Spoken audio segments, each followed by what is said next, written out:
coming soon. Currently the moon is its gibbous phase or waxing, being 97% illuminated. Starting date, on July 3rd the full moon will begin, becoming fully illuminated. Remember, 2 days prior, and 2 days past this phase, the energy will be heightened. The moon's position regarding perigee will be 96%.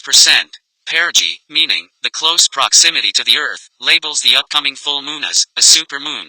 During the time of a supermoon, we will feel the full moon's energies more intensely. Emotions may be inconsistent, which may cause issues with concentrating and making decisions. The supermoon begs us to refine our use of time to fit our body's needs, including the ethereal bodies, which are emotional, mental, and spiritual. Reminder to take time for self-care in all areas. Our bodies can manifest illness, fatigue, and other complications from an imbalance with our ethereal bodies. To harness and amplify the energy coming up, you may consider performing a full moon ritual. Other rituals you might want to include are but not limited to the releasing of unwanted stress or excess energy. It may be easy to release by grounding or another form of ritual with the same intent. The moon asks you to give gratitude for all your blessings, wisdom, and experiences you've occurred. The moon will help you to be grateful. Conclusion: this will be a great time to release the unwanted, appreciate the provided, and to give gratitude for all you have.